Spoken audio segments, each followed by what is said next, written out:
In my prayer, I believe that what we are talking about is a proper response to what our nation is going through. Some Filipinos have decided na to give up on the Philippines. Pag sinabi nila on the Philippines, may kasamang sarcasm. But as God's people, we cannot give up on our nation. Although some would say na yung umalis ng bansa, they have given up. But sa mga pakipag-usap ko sa mga nasa ibang bansa nating mga kapatid, they are pursuing their family's dream so that they can strengthen their family and continue to be part of the building of our nation. Tama yun, no?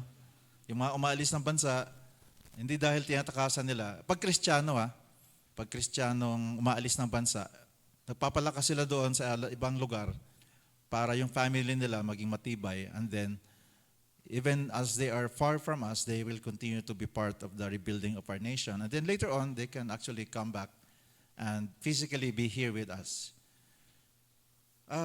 It's easy to dismiss. Wala nang Pilipinas. Pero kaya lang, with due respect sa ating mga kapatid na nagwo-work sa government, di pwedeng sabihin natin na wala nang mangyayari sa Pilipinas. Kasi sila, they are sacrificing their lives. Baka sabihin ng iba, hindi, sumasweldo naman sila. But they could have gone to other source of income, di ba? Pero they are still in the government. I believe that as believers, God has called you to where you are right now in the government. But in general, as Filipinos, as Christian Filipinos, we have to be part of the rebuilding of our nation. So this is a privilege. So isipin natin na ang maging bahagi na ipanalangin at maging bahagi ng pagbabago ng Pilipinas ay isang privilege bilang isang Kristiyanong Pilipino. So if you have your handouts with you,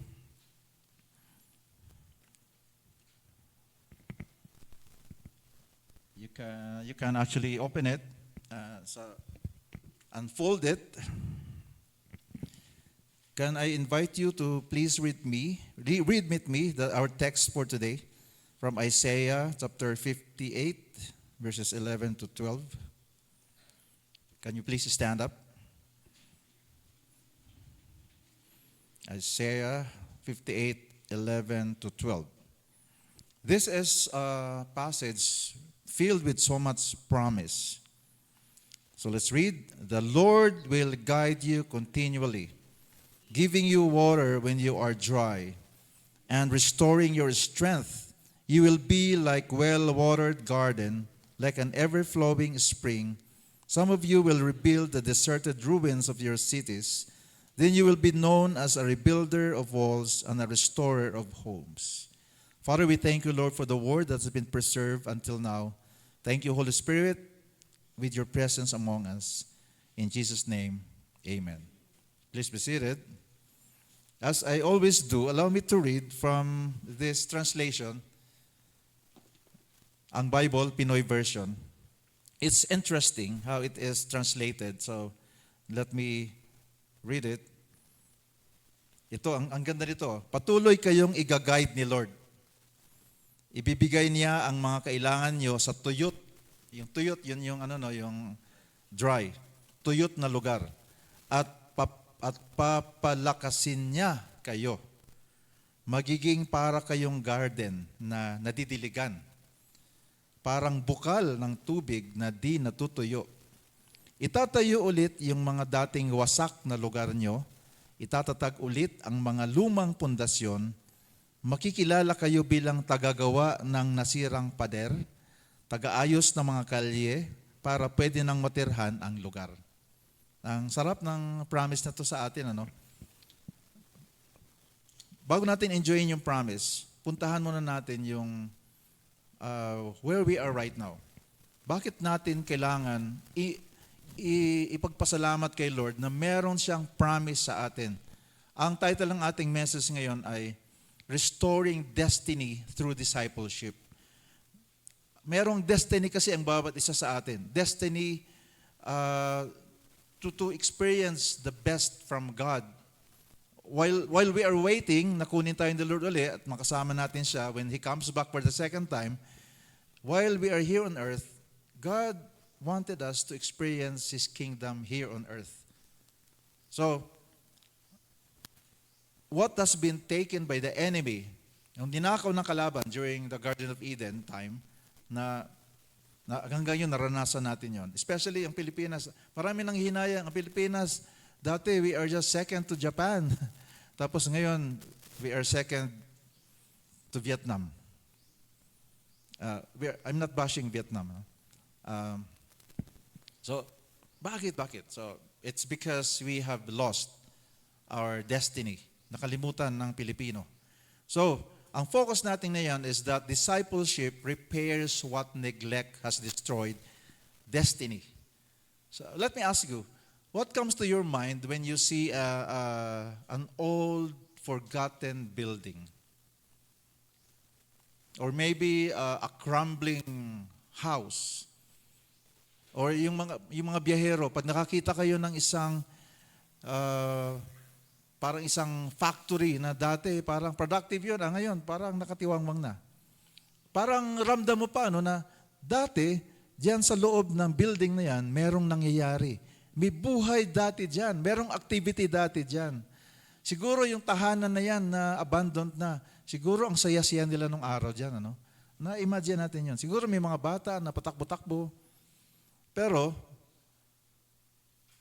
ngayon, nakatiwangwang, walang silbi. Dati, it has been serving its purpose, but as you can see it, abandoned and forgotten, purposeless na. Broken, empty, at natabunan na ng mga damo. Ibig sabihin, yung building na yon na abandoned and forgotten, na-interrupt yung kanyang destiny. Because it was meant to stand strong. But unfortunately, it fell into ruin. Meron ding isang, if you have traveled to the provinces, you can see every now and then, sometimes there is this building, a 2-story building, parang maliit na city hall. So, sa isang lugar dito sa Pilipinas, ginamit yun na may city hall nung araw. Hindi dito sa Baguio, sa isa sa mga isla ng Visayas. Naging extension ng government services para yung mga nakatira sa malayo, doon sila pupunta. So for a time, it fulfilled its purpose very well. But after only a few years, the officials decided to abandon it for no apparent reason. And today, it stands silent, empty, neglected, at parang haunted building. So the image that you can see in the screen, it is not just a physical image, but in our context today, we're talking about something spiritual. Because the Bible tells us that this is what happens when a generation neglects or have forgotten God. When we stop walking with God, what happens? Families begin to crumble. Nagka-crumble ang family. Ang values nagko-collapse. Tapos yung mga destiny nadidiskaril. It is derailed. Si Apostle Paul, he wrote in 2 Corinthians 11:3, sabi niya, but I'm afraid that just as Eve was deceived by the serpents, ang basahin ko yun dito, as the serpent deceived, but I'm afraid that as the serpent deceived Eve by his craftiness, your minds will be led astray from the simplicity and purity of devotion to Christ. Because it can happen that we say we are Christians, tapos naging complicated ang lahat. Nakalimutan natin ang basic lang pala ang discipleship. So, anong tanong ngayon? Anong nga bang discipleship? So, balikan natin ang definition ng discipleship. What is discipleship? As you can see, ito muna, taking from the passage that Apostle Paul wrote. Ang discipleship is not just about learning lessons. Because sometimes, ang discipleship, nag-discipleship course ako sa church. So, nag-undergo ako ng mga Bible studies, mga modules from 1 to 10. Tapos, okay, graduate na ako. I am now a disciple. Nothing wrong. Actually, kailangan natin yung mga training na yon, mga Bible studies. But, it is not just about learning lessons. It is about rebuilding lives. Discipleship, that is discipleship, because God did not just save us from ruin. God wants us to be part of restoration. Tayo ay, yes, na kay Jesus na tayo, ang pangalan natin nasa langit na, pero dito sa lupa, under construction tayo. Patuloy tayong binibuild ng Panginoon. At tayo rin, invite niya na maging bahagi ng building crew.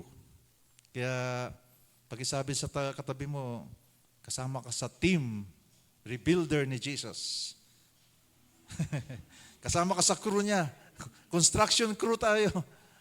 Construction crew. Spiritual construction, that is.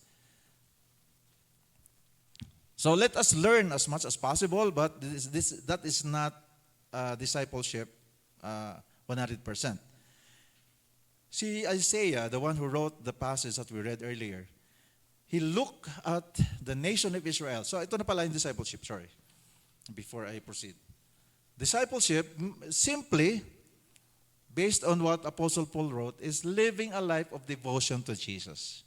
Yan ang discipleship. Ang ating buhay, umiikot kay Jesus. Kasi by default, ang buhay ng tao, umiikot sa sarili niya. Tama ba yun? Tama ba yun? Do you agree? By default, tayo, ang tendency natin ay umikot sa sarili natin, sa sarili ko. Tingnan niyo natin yung mga bata, di ba? Mga bata pa, akin to. Yung iba, unless na napag-usapan, i-share niya. Pero ang tendency niya, this is mine. This toy is mine. Mine. Kaya nag-aaway pag nag-overlapping. Unfortunately, pag lumaki tayo, sabi nga dun sa isang sticker sa likod ng isang kotse, he who dies with the most toys wins. So, kahit na adult na, sometimes we behave as kids. Nakikipag-agawa ng mga laruan. Mas mahal nga lang ang laruan ng mga adults. At kuminsan delikado. So, the prophet Isaiah, he looked at a nation in ruins. Not just broken walls, but also broken hearts. But the good thing is, in Isaiah 58, God speaks through prophet Isaiah a word of restoration. I am praying that here in the Philippines, we can be encouraged also that by God's grace and by the power of the Holy Spirit, God will use His people, tayo. Pag isabi sa katabi mo, ikaw yun. Tayo yun. Gagamitin tayo ni Lord para ipahayag na meron pang pag-asa. Meron pang pag-asa ang Pilipinas. Amen? Meron ba? Kaya bumalik si George eh. There is hope. In the same manner that Isaiah looked at Israel during that time, he delivered the word of restoration from God. God promises to raise up a generation of rebuilders, men and women who will be called rebuilder of walls and a restorer of homes. So yun yung promise ng Panginoon Diyos sa atin. We are being invited right now. Actually, hindi invitation. Reminder to ngayon, utos actually ng Panginoon na bahagi tayo ng restoration. Kaya nga para sa akin, it's a privilege. Kahapon, biglaan, Ma'am Ave, biglaan kaming niyaya na magpunta doon sa mga police trainees sa teacher's camp. Magsalita daw kami doon. Mag-speak kami sa lahat ng 8 companies. Ang mga police trainees na nandito ngayon, 159 for Cordillera, tapos 100 plus from NCR, and then may quota na 75 para sa IMEG. So 200 plus sila nandoon. It was a privilege to speak life Bakit ito sinabing life? Because life that comes from the Word of God. And then we engage them, bawat company, in-engage namin, we had a small group time with them. So pag tinanong ko yung mga police trainees, okay, sir, 3 years from now, who are you? Aba, ang galing sumagot. Sabi, sir, 3 years from now, I am already a police corporal. Sabi ko, assuming ka ba or assuming or confident ka lang kay Lord? Sir, I will do my best with God's power. Kasi bihira mangyari na in 3 years time, corporal ka na, no? But anyway, it was a delight to listen to them, encouraged by the Word of God, so that there is hope that after 3 years, they are still wearing the uniform and they are serving with discipline. Parang si Ma'am Tess. Mamaya magtatestify si Ma'am Tess dito. Okay lang umiyak, Ma'am. So, God's way is to make us become part of His team. So again, discipleship is not just about learning lessons. It's about rebuilding lives. It is not just about information. It is about transformation. So can you say the word transformation, please? So how does discipleship restore what neglect has broken? So in your handouts, you can see there are 3 main items. Kaya ako ginawa yan na blanco para na kayo naman ay mayroong part dito. Actually, yung sagot niya nasa likod. So, first is, what happens what is the result of discipleship? First, you will be guided by the Lord. So, how does discipleship restore what neglect has broken? You will be guided by the Lord. The part that we read earlier, ang sabi doon, the Lord will guide you continually. The Lord will guide you continually. Ang una na nangyari sa discipleship, it restores direction for us. So ano ulit ang discipleship? Ang discipleship ay living a life of devotion to Jesus. In other words, it simply means trusting and obeying Jesus. Yun ang discipleship. In totality. Of course, kasama na doon yung mag-undergo ng lessons, mag-Bible study, but the Bible study should lead us into obeying and trusting Jesus. Ibig sabihin, ang isang disciple ng Panginoon, he lives and breathes with Jesus. Yun ang disciple. Ang pinakauna, direction. God gives us direction.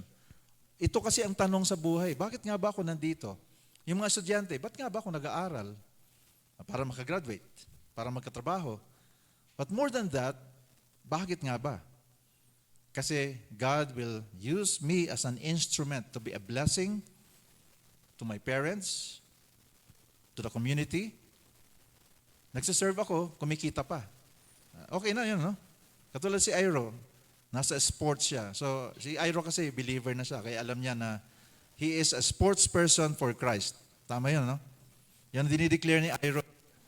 I am a sports person. I am a martial arts sports person for Jesus.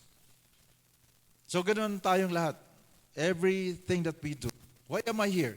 Because God called me here. Kaya ang pag ano natin ngayon, yung ginagawa natin, yung mga career, yung ating mga property, pati yung ating pagsasaya, kasama natin si Lord. Kasi kung hindi natin kasama si Lord, walang saysay, na walang purpose yung ating ginagawa. Masaya lang, pero pagkatapos niyan, wala uli. Malungkot uli na parang, ba't nga ba, ano nangyari? Merong quotation ako dito, nandiyan sa handout ninyo. You can have the best product in the world, the best motivation, the best education, and all the money in the world, but if you don't have direction, you'll never go anywhere. Is that right? Tama ba yun? Paikot-ikot. Kaya nakakapagod.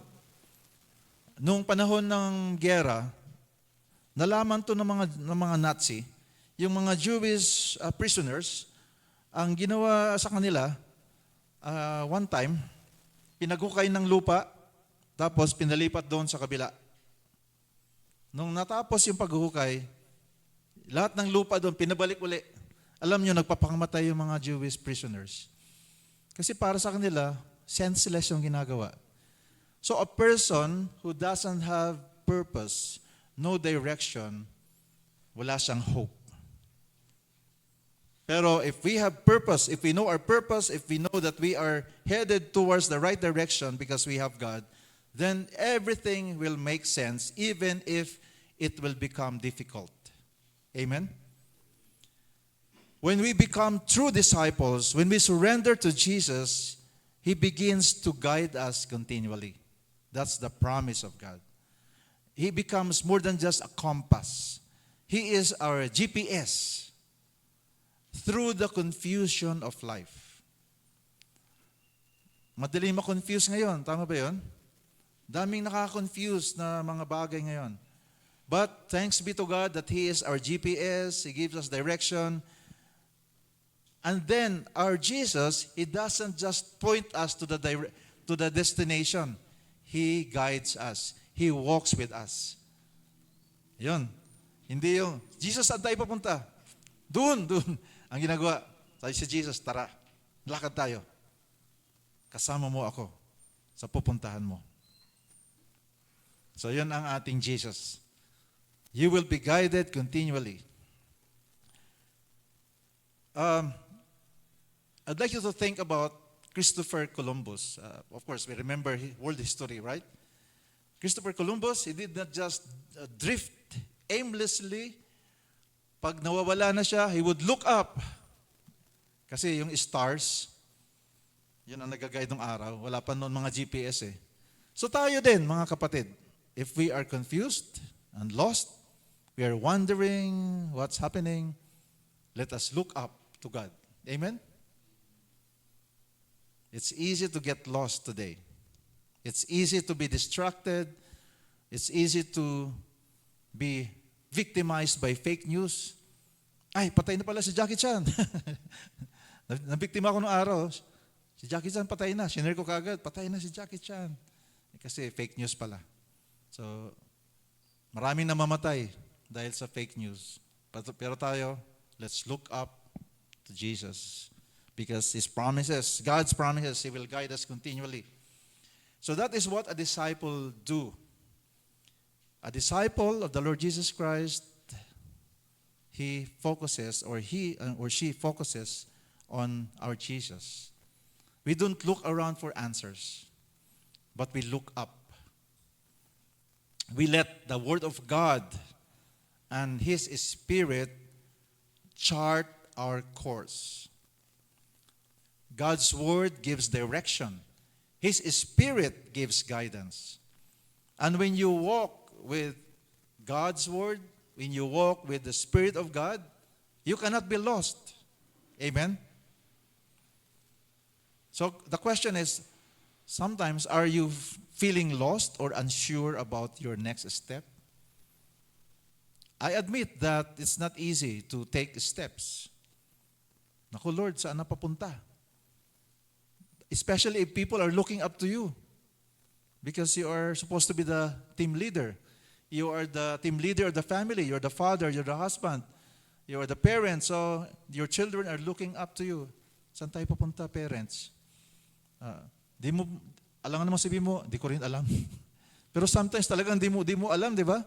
Di ko na alam, Lord, di ko na alam. Pero buti na lang, we are disciples of the Lord Jesus Christ so that when the time comes, di ko na alam. We look up, Lord, thank you that you are guiding me continually. I will not be lost. Amen? Are you lost?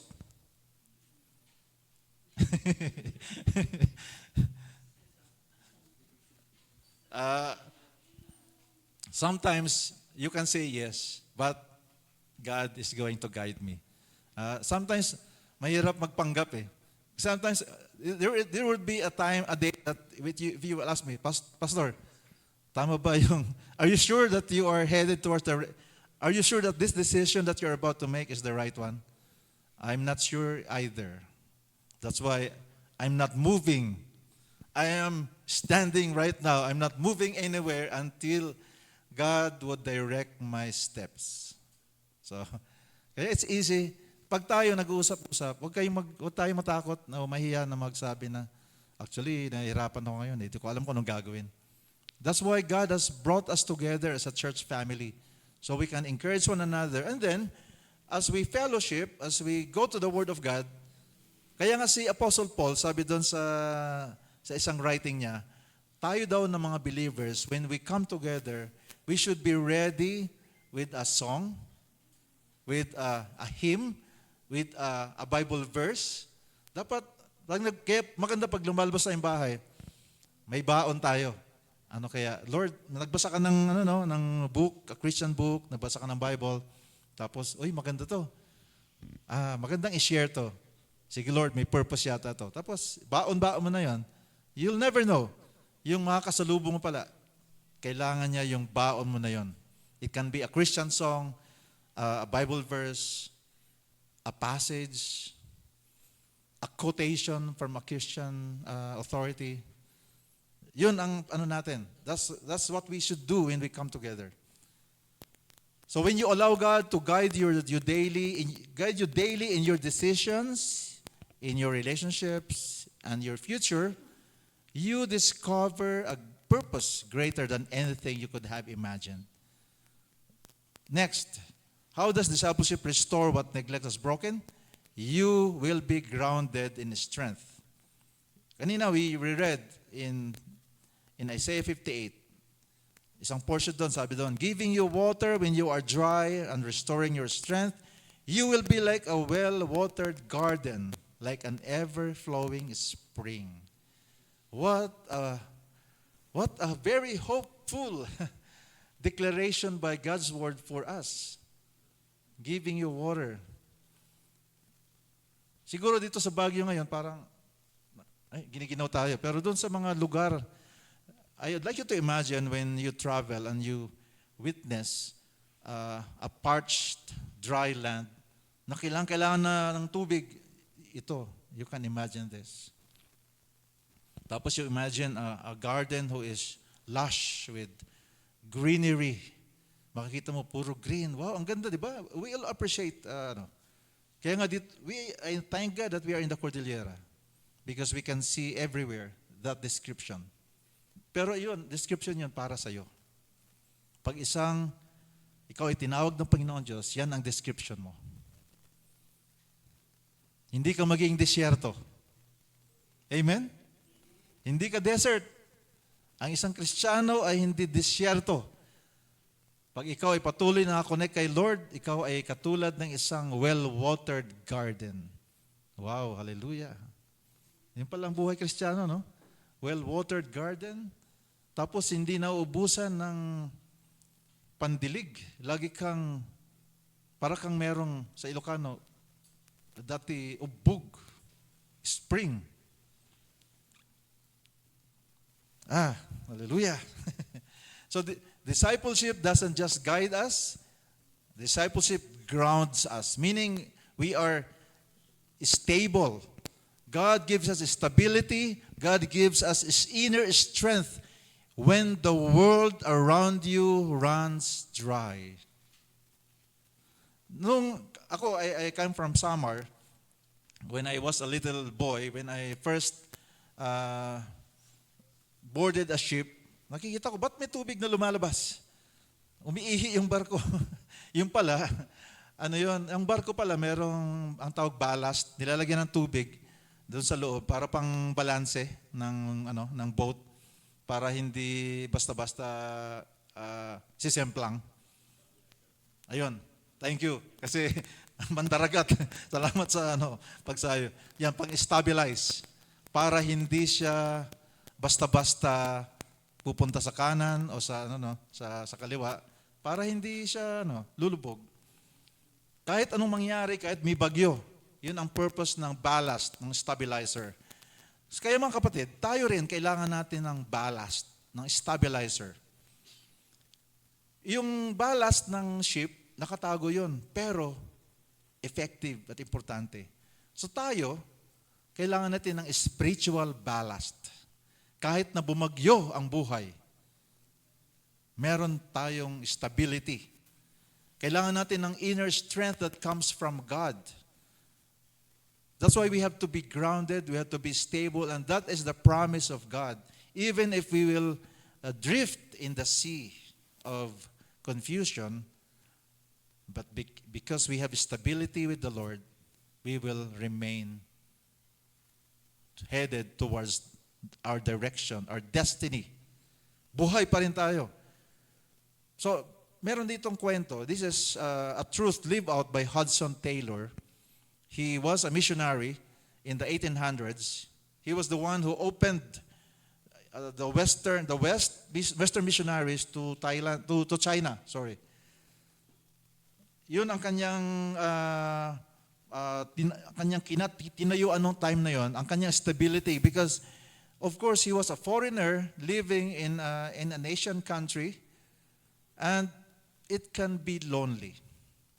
I remember when I was in Central America, of course tig-isa kami ng room ni na brother, boy, so pag tapos na kami mag-discussion about what we're going to do, mag-isa ka na lang.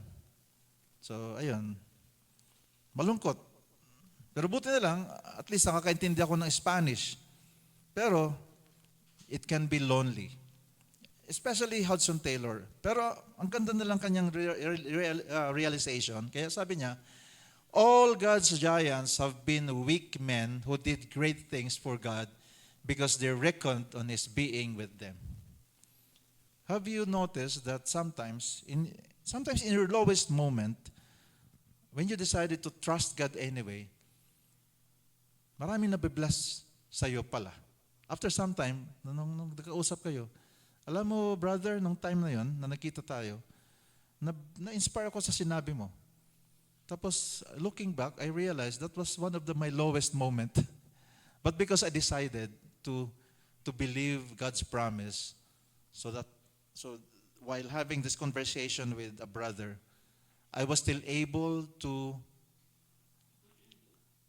deliver to him God's promise. Kahit na ako mismo struggling. Hindi ako in denial. I was just standing on the promise of God that kahit ako nag-struggle pa, this word of God that the Holy Spirit brought to my remembrance, ay pwedeng ma-inspire yung aking kapatid. It has happened to me many times. Kaya, maganda itong realization at na-articulate ni Hudson Taylor. All God's giants have been weak men who did great things for God because they reckoned on His being with them. Because discipleship connects us to the source. Again, what is discipleship? It is living a life of devotion to God. Amen? At this point, tawagin ko muna Sister Tess. Mag-testimony siya. Isa sa mga patuloy na nadi-disciple ni Lord at gumagamit si Lord ng mga certain people para siya ay maging stable lagi, grounded, may direction. Kaya before I continue, Sister Tess. Thank you po, Pastor. Good morning po sa ating lahat. Good morning, family. Nakakatawa na nakita ko kayo lahat. Siyempre, unang-una, pasalamat ako kay God na andito kami ngayon ng family ko. Wala lang si panganay. Gumraduate po siya kahapon ng Bachelor of Science in Administration, Major in Financial Management sa UB. Puyat siguro kaya hindi nakapunta, pero chinat ko na pumunta dito.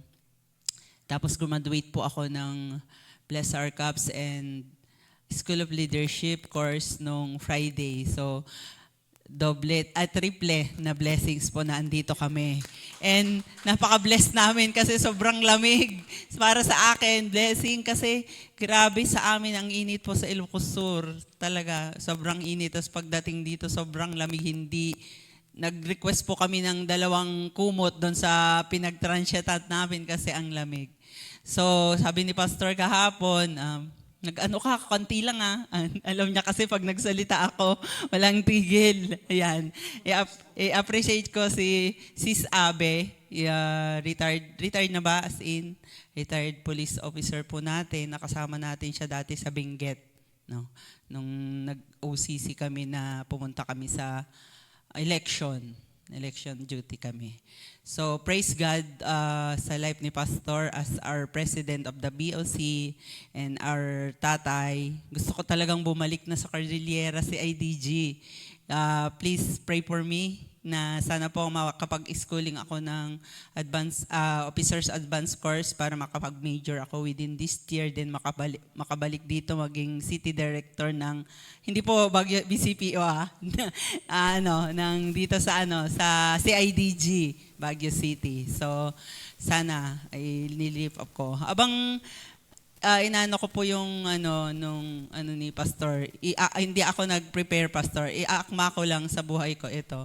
Naisip ko po nung time na nandito ako, gusto ko na dito, ayoko na pong umalis. Di ba, alam niyo po yun, ayoko na magpa-promote kasi malilipat ako, alam ko yun, expected. Kaya naiyak ako, pero nagpadala si Lord ng angel para maging kapitan ako ngayon.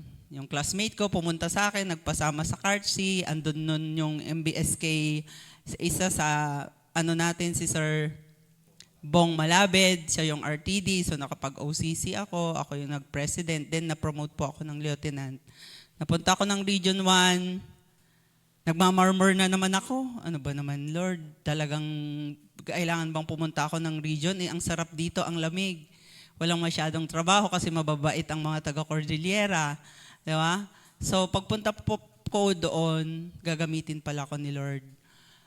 Wala pong pumupunta sa swim na life coach sa CIDG region and La Union. Opo.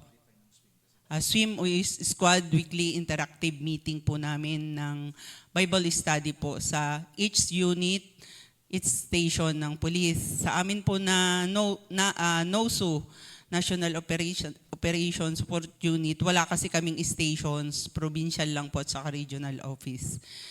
Ni-reach out ko po doon yung isang pastora natin, then naging Regional Advisory Council pa sila doon sa transformation po namin. So, nagtuloy-tuloy po yun. Then, biglang sabi ng regional chief, punta ka ng Ilocos Sur. So, napaka-bless ko po, di ba? Nandun naman po yung bahay nila Lakay. So, pero nang nandun na po ako, ayun na naman, sabi na naman ni Lord, pumunta ka ng Ilocos Norte. Ginawa po akong officer in charge. Sabi ko, ayoko. Di ba? Pero ginamit pala ako ni Lord doon para maging discipler. Tama po ba yung Pastor?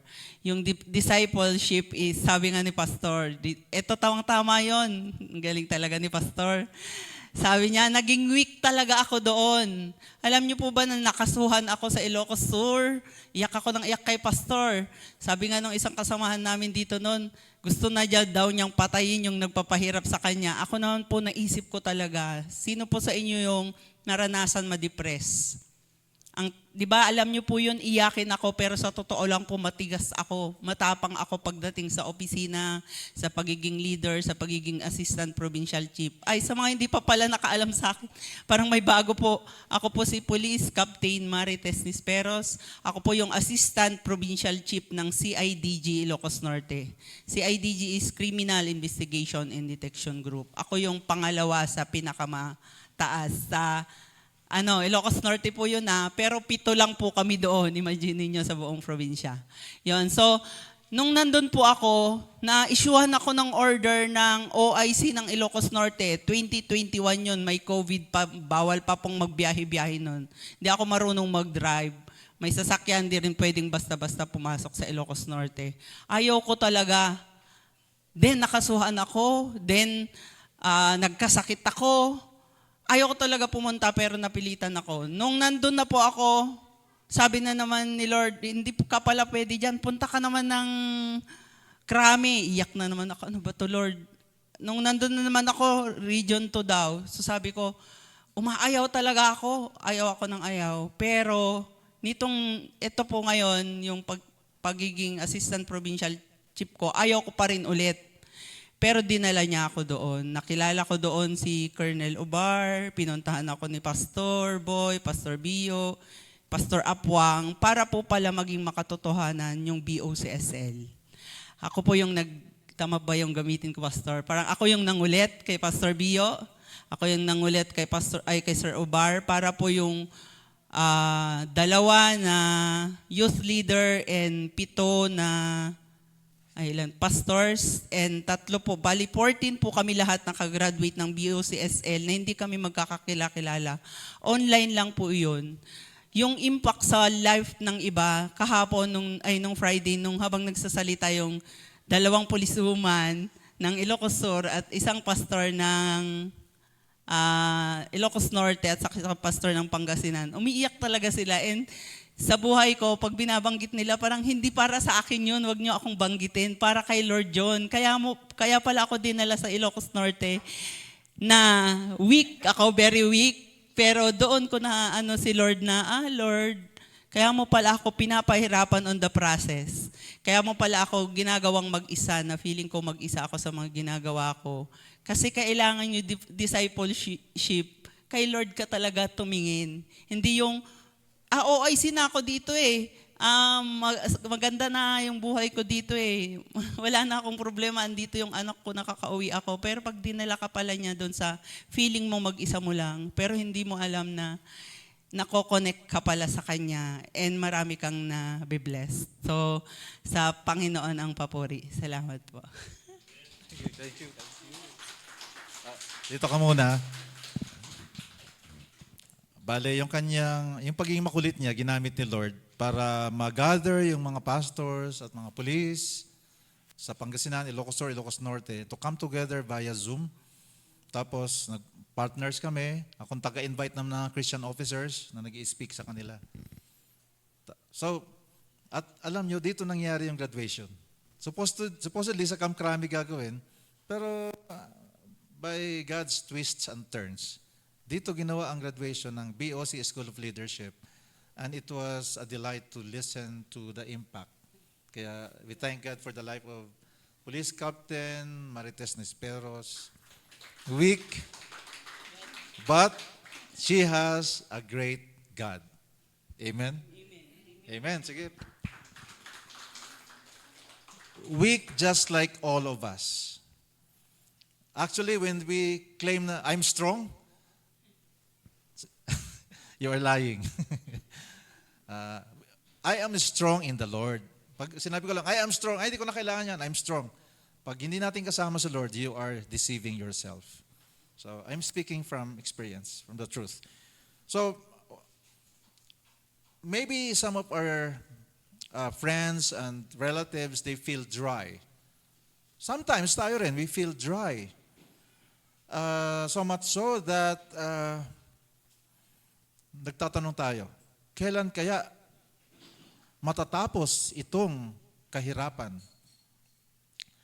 But praise be to God, discipleship or living a life of devotion to Jesus fills us with living water. God gives us the strength and satisfaction that never runs dry.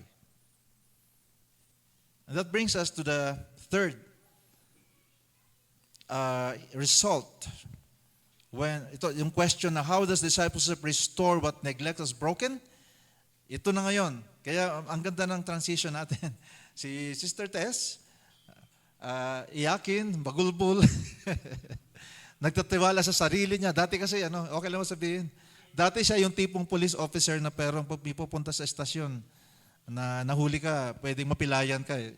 Ikaw sige. Diyan ka. Pero, nung araw yon. Pero, potential na ganun siya. Pero wala naman siyang kasong ganun. Pero ganun ang kanya, inaamin niya na ganun. Pero, because of her devotion to Jesus, ngayon pa lang, nagiging bahagi na siya ng generational rebuilder. Mantakin nyo, pati mga pastors ay naka-inspire siya. Bishop, may bishop pa na na-inspire na dito. So, when we are restored to our destiny of being disciplers, we become part of a generational rebuilder team. So Isaiah 58 verse 12, as you can see it in the screen. Some of you, bakit some of you? Because it depends on your response to the Lord. So if all of us will respond to the Lord, then all of you. So makatotohanan lang si Lord. Kaya nung sabi niya, some of you will rebuild. At sa ganito rin pala, before I continue. Iba-iba tayo ng season of responding to God. Ang iba sa atin, ngayon, ready na to respond to God. Ang iba naman, Lord, bukas na lang. Next year na lang, Lord. So, dito sa Life Journey, wala tayong parang condemnation, judgment na, ay, ikaw dapat ganito ka na. Ang gawin natin, let us be motivational, praying for each other, so that kung nauna tayo na nag-respond kay God, hopefully sila naman will respond later on, not long after. That's why the Word of God tells us, some of you will rebuild the deserted ruins of your cities, then you will be known as a rebuilder of walls and a restorer of homes. Do you like that description about you? Can you imagine yourself? I know that many of you are living out already that kind of life. God has been using you in your weakness, in your fragility. God is using you to rebuild walls and a restorer of homes. So this is the heart of the message. God doesn't just want to rebuild you. He wants to rebuild through you. Kaya very appropriate yung testimony ni Police Captain Esperos. As God is rebuilding her life, God is rebuilding others through her, through us, through each one of us. Isn't it a privilege? Di ba? Mahirap kasi talaga ang maging disciple. Mahirap maging disciple ni Lord Jesus Christ. At mahirap din mag-disciple. But the result is incomparable to the discomfort, to the cost of discipleship. Kaya, para sana to sa next na sermon, pero sabihin ko na ngayon. Kung minsan, marami kaagad nagtanong, sino dito ang gusto sumama sa pinapagawa ni Lord? Marami. Yes, sama kami lahat. Pero after some time, pag nangangalahati na, paglingon mo, ay, teka, Brother Jonathan, tayo na lang pala. So, kasi mahirap to live a life of devotion to Jesus. But, God is not giving up on you.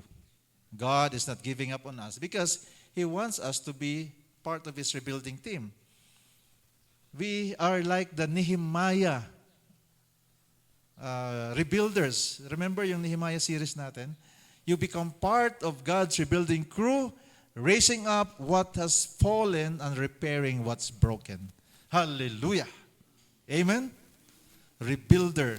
Kanina we sang that song, si Jesus yun, rebuilder, rewarder. Pero tayo rin, if we have Jesus, we are also rebuilder, restorer in His power.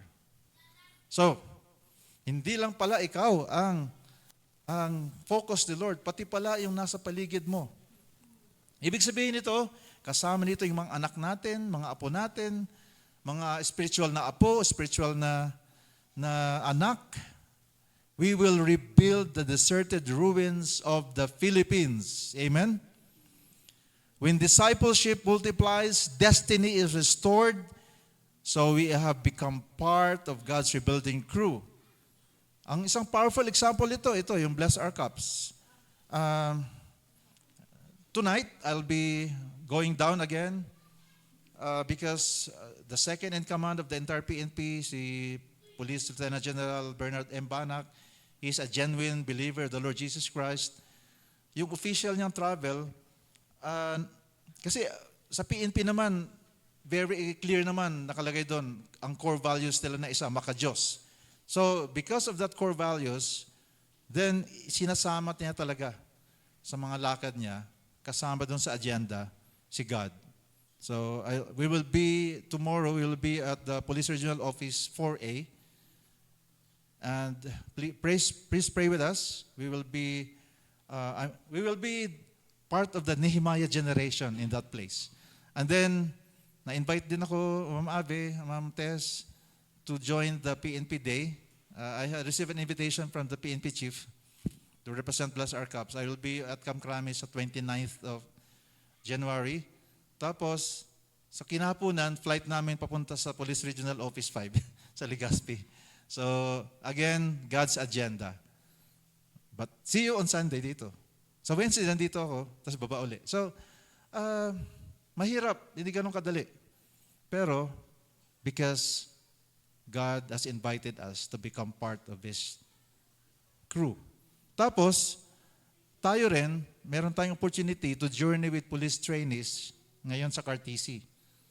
So, sabay-sabay, may nangyayari dito, may nangyayari sa ibang lugar, sa mga families ninyo, because God has invited us to become disciples as well. Amen? So, what an exciting life for a believer. Ibig sabihin, yung na-interrupt na destiny ng generation na to can be restored not by accident, but it's going to be intentional. Remember, a few weeks ago, other Sunday, nagbigay ako ng mga ganito. Soul Winners Challenge. You pray for 3 people that God is bringing to your mind, to your heart. Pray for them, and then sa tamang time, you invite them to a Bible study, invite them to a worship service dito. So ito, nandito mga card pa uli. Tapos, meron pa. Pinost ko to online, pero nagprint ako kahapon. Living a life of devotion to Jesus means getting to know Him more and more. I decided to use this, the Gospel of Jesus according to Mark. Ang Mark kasi, punong-puno ng action. Kaya meron ako ditong guide na daily. Katulad niyan, Mark chapter 1 verses 1 to 8. Ang gist ng passages na to ay prepare your heart to meet the Lord. Tapos yung Mark chapter 1 verse 9 to 13, face the devil with the Holy Spirit. Aba, ang ganda ng mga no? Kaya ito, take one copy if you want the printed one. Take one, 2 pages ito. If you want the soft copy, download na lang na doon sa natin, sa FB group. Kasi para to live a life of devotion with Jesus, it means we are following our discipler, si Jesus. Tayo, as human beings, instruments lang tayo ni Jesus. But our real discipler is Jesus Himself. Amen? So, how does discipleship restore what neglect has broken? First, it makes us guided by the Lord. Second, it makes us grounded in strength. And finally, we become generational rebuilders. So let me end my message today with this true story. This happened in the 1930s. There was a young truck driver named Dawson Trotman. Ordinary life, but extraordinary heart for God. Isang araw, nakilala niya isang sailor who had just accepted Jesus Christ. Ang ginawa ni Dawson, hindi lang niya binigyan ng Bible tapos, sige, magbasa ka niyan. Ang ginawa niya, talagang sinamahan niya. Kasama siya sa together they pray, and then he taught him how to memorize the scriptures, and he modeled to this sailor how to live as a disciple. Alam niyo that one act of discipleship, it sparked a movement. The sailor began discipling others himself. And soon, hundreds of men in the U.S. Navy were growing in faith even in the midst of World War II. From that small beginning came the navigators. Kung na-encounter nyo, merong isang para-church organization. Dito sa Baguio, I know, may mga navigators dito. Para sila yung Campus Crusade. Parang Bless Our Cups din. Yun ang ginagawa nila, discipleship. So, yung a simple obedience of Dawson Trotman, discipling a young sailor, created this movement that even now, this group is still alive and discipling people, the navigators. Sabi nga ni Dawson Trotman, you can't pass on what you don't possess. That's why I was encouraging you earlier, get to know more about Jesus. We should never stop knowing Jesus, because the Jesus that we have is the Jesus that we will share to others. Amen? And that is also the one that will give us the strength to continue to go on. So, I believe the question for each one of us today is, will I be this kind of disciple like Dawson Trotman? Yes, maybe di man tayo makapag-start ng isang movement like the Bless Our Cups or Navigators, but we can impact people. Will I be that kind of disciple?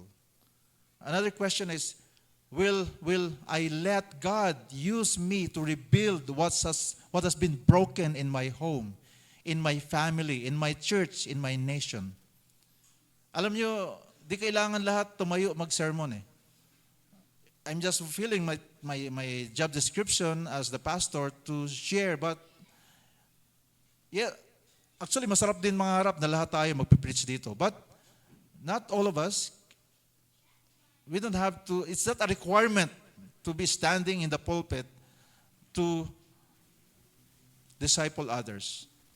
Kailangan lang isang puso na willing. Amen? So, if we want to see our nation transformed, be restored, let us join the team of Jesus in rebuilding this generation. Let us restore destiny through discipleship, meaning through a life of loving devotion to Jesus Christ. Can we all stand up, please? If we rise up as disciples, guided by God's hand, grounded in His strength, and rebuilding for the next generation, the ruins around us, LJC family, will become gardens again. Because you are a garden of the Lord. Amen? Father, we thank you, Lord, that you are the one who designed our lives to be like this. As you are rebuilding us, we will become part also of rebuilding others' lives, Lord. And so, Father, what a privilege it is, Lord, to be part of your team. And most of all, thank you, Lord, that our name is written in your book, O God. Right now, if there are those joined online or probably some are not sure if you have Jesus in your life, this can be an opportunity this morning. If you are that person, then you can repeat after this prayer after me. Jesus, I want to be part of your team. But let me begin right by acknowledging that I need you. I need to be rescued from being a ruined person. Rescue me. Rebuild me. That's why I welcome you, Jesus, into my life. Forgive my sins. Be my Lord, be my Savior. Today, right now, I welcome you to my life. I believe that you died and rose again from the dead, and you are now seated in the heavenly places. I welcome you into my life. Restore me, and then use me in rebuilding the lives of others. If you have prayed that prayer, then a miracle has happened today.